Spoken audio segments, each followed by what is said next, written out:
கர்த்தருக்கு ஸ்தோத்திரம். இயேசு கிறிஸ்து நாமத்தினாலே வாசிக்கிறேன். 1 சாமுவேல் 18ஆம் அதிகாரம். அவன் சவுலோடே பேசி முடித்த பின்பு யோனத்தானுடைய ஆத்துமா தாவீதின் ஆத்துமாவோடே ஒன்றாய் இசைந்திருந்தது. யோனத்தான் அவனை தன் உயிரைப் போல சிநேகித்தான். சவுல் அவனை அவன் தகப்பன் வீட்டுக்கு திரும்பி போக ஒட்டாமல் அன்று முதல் தன்னிடத்தில் வைத்துக் கொண்டான். யோனத்தான் தாவீதை தன் ஆத்துமாவைப் போல சிநேகித்ததினால் அவனும் இவனும் உடன்படிக்கை பண்ணிக் கொண்டார்கள். யோனத்தான் போர்த்து கொண்டிருந்த சால்வையை கழற்றி அதையும் தன் வஸ்திரத்தையும் தன் பட்டயத்தையும் தன் வில்லையும் தன் கச்சையையும் கூட தாவீதுக்கு கொடுத்தான். தாவீது சவுல் தன்னை அனுப்புகிற எவ்விடத்திற்கும் போய் புத்தியாய் காரியத்தை நடப்பித்ததினால் சவுல் அவனை யுத்த மனுஷரின் மேல் அதிகாரியாக்கினான். அவன் எல்லா ஜனத்தின் கண்களுக்கும் சவுலுடைய ஊழியக்காரரின் கண்களுக்கும் கூட பிரியமாயிருந்தான். தாவீது பெலிஸ்தனை கொன்று திரும்பி வந்த பின்பு ஜனங்கள் திரும்ப வரும்போதும் ஸ்திரீகள் இஸ்ரவேலின் சகல பட்டணங்களிலும் இருந்து ஆடல் பாடலுடன் புறப்பட்டு மேளங்களோடும் கீதவாதியங்களோடும் சந்தோஷமாய் ராஜாவாகிய சவுலுக்கு எதிர்கொண்டு வந்தார்கள். அந்த ஸ்திரீகள் ஆடிப்பாடுகையில் சவுல் கொன்றது 1000, தாவீது கொன்றது 10,000 என்று முறைமுறையாக பாடினார்கள். அந்த வார்த்தை சவுலுக்கு விசனமாயிருந்தது. அவன் மிகுந்த எரிச்சல் அடைந்து, தாவீதுக்கு 10,000 எனக்கோ 1000 கொடுத்தார்கள், இன்னும் ராஜாங்கம் மாத்திரம் அவனுக்கு குறைவாய் இருக்கிறது என்று சொல்லி அந்நாள் முதற்கொண்டு சவுல் தாவீதை காய்மகாரமாய் பார்த்தான். மறுநாளிலே தேவனால் விடப்பட்ட பொல்லாத ஆவி சவுலின் மேல் இறங்கிற்று. அவன் வீட்டிற்குள்ளே தீர்க்க தரிசனம் சொல்லிக் கொண்டிருந்தான். அப்பொழுது தாவீது தினந்தோறும் செய்கிறபடி தன் கையினால் சுரமண்டலத்தை வாசித்துக் கொண்டிருந்தான். சவுலின் கையிலே ஈட்டி இருந்தது. அப்பொழுது சவுல் தாவீதை சுவரோடே சேர்த்து உருவ குத்தி போடுவேன் என்று ஈட்டியை அவன் மேல் எறிந்தான். ஆனாலும் தாவீது விலகி 2 தரம் அவனுக்கு தப்பினான்.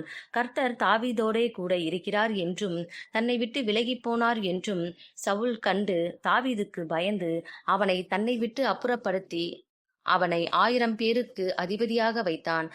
அப்படியே அவன் ஜனத்திற்கு முன்பாக போக்கும் வரத்துமாயிருந்தான். தாவீது தன் செய்கைகளில் எல்லாம் புத்திமானாய் நடந்தான். கர்த்தர் அவனோடே கூட இருந்தார். அவன் மகா புத்திமானாய் நடக்கிறதை சவுல் கண்டு அவனுக்கு பயந்திருந்தான்.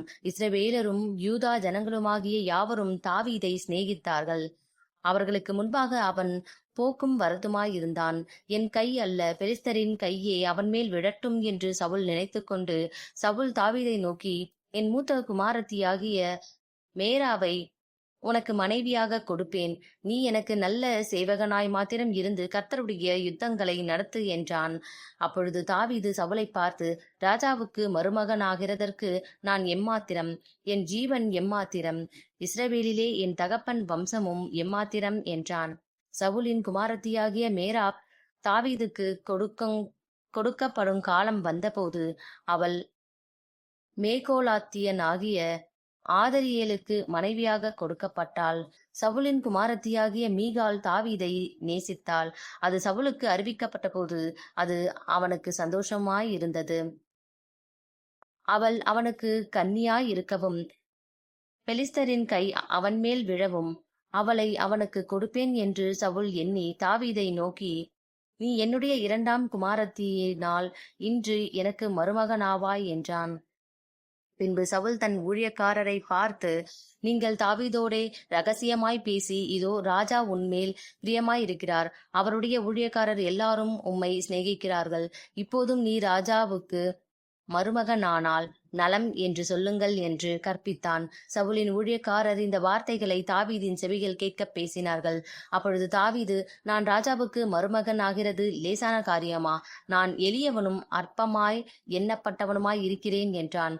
தாவீது இன்னபடி சொன்னான் என்று சவுலின் ஊழியக்காரர் அவனுக்கு அறிவித்தார்கள்.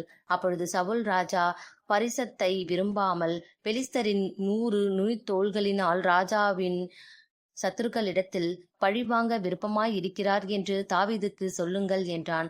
தாவீதை பெலிஸ்தரின் கையினால் விழப்பண்ணுவதே சவுலுடைய எண்ணமாயிருந்தது. அவன் ஊழியக்காரர் தாவீதுக்கு இந்த வார்த்தைகளை சொன்னபோது ராஜாவுக்கு மருமகன் ஆகிறது தாவீதுக்கு பிரியமாயிருந்தது.